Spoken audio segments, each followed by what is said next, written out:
Today I'm going to show you how to make two different beers using the same mash, and we're going to save time by using a very unique brewing tip, so stay tuned to the end. The first beer is known as the big beer, and the second one is known as the small beer. Typical of I Brew, You Brew, we'll be keg fermenting each beer. Okay, a couple of rules here. Your first beer, your big beer, needs to be legitimately big, like 7 or 8%, in order to yield a 3, 4, or 5% beer. Keep this in mind when developing a recipe that you cannot piss into a Mr. Coffee and hope to get taster's choice.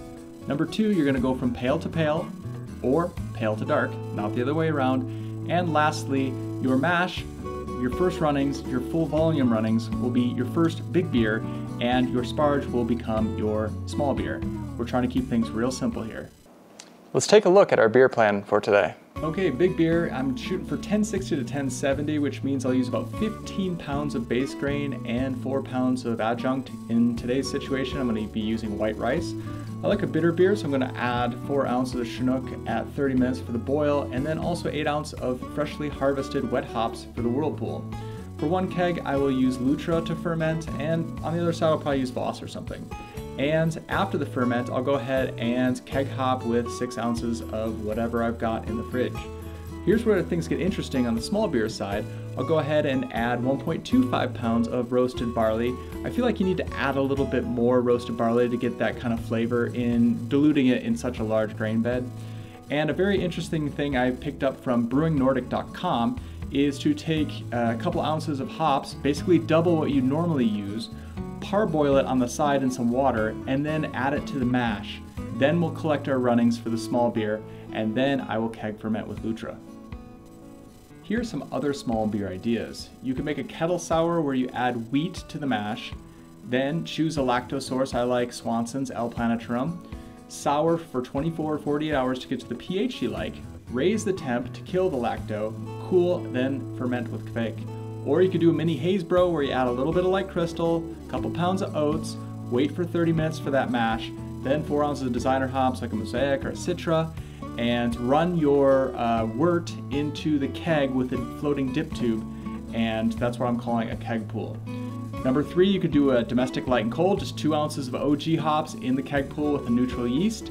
And number 4, a bitter. I don't know, I'm not British, but maybe help me out if you have any ideas. But I was just thinking Crystal 80, pinch of chocolate malt for color, and then an English yeast.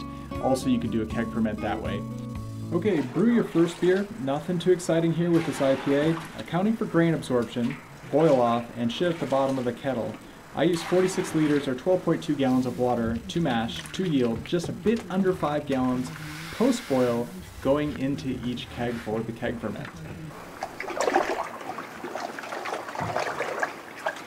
While you mash, prepare the water that you'll need for your small beer, whether that's bringing it up to speed in a boil kettle or a sous vide. What I'll do here is I'll get it up to temperature and I'll run it back into the keg, kind of a 2 birds, 1 stone scenario where I'll get to heat sanitize the keg as well as have that water ready for when I need it. Because the mash is already fully saturated for my first beer, I know that I'll never need more than 5 gallons of 19 liters for the small beer. Here I'm taking out 4 liters or a gallon, and I'm going to use this water to parboil some hops for the raw ale in order to achieve bitterness.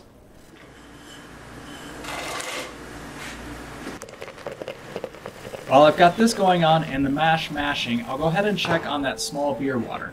Once it gets up to boil, I'll take it off the flame, raise it into a siphon position, and with a thermoplastic hose, I'll siphon back into a keg.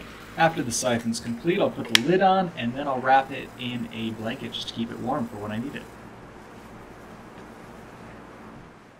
Here I'm adding first wort hops. I've kind of gone back and forth about boil hops or first wort, but at any rate, I'll go ahead and start the lauter on the big beer and collect all those runnings before the boil.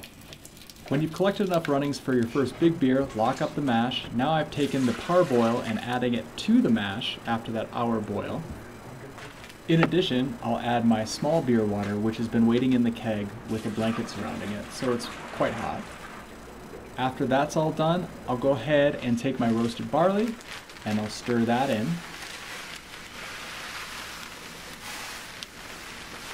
Once it's all good and stirred in, I will go ahead and close up the mash. Maybe wait 20 or 30 minutes. I find if you wait any less, you're not going to get that color and that strength that you're hoping for. Slide this off to the side, free up some space for the big beer, which I'll lift into position here. And you can see I got all them Chinooks, fresh harvest. I'll add those in, start my whirlpool. I'll let the whirlpool rest after I've finished it, and then I'll turn my attention back to the raw ale. I'll grab my keg, which has already been heat sanitized. You can use Star San and sanitize it again with floating dip tube, and I'll collect those raw ale runnings. Once I've collected all the runnings and I've siphoned the big beer into the 2 blue kegs there, I'll lock them both up and put them into my cistern to bring them down to temperature.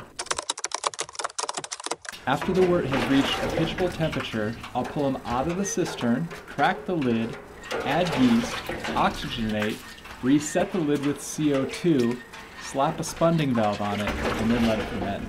What good is a beer video unless you get to see the finished product? Here's the parti-gyle in my brand new kegerator with the carbonated water in the center. Until next time guys, like and subscribe, and see you very soon.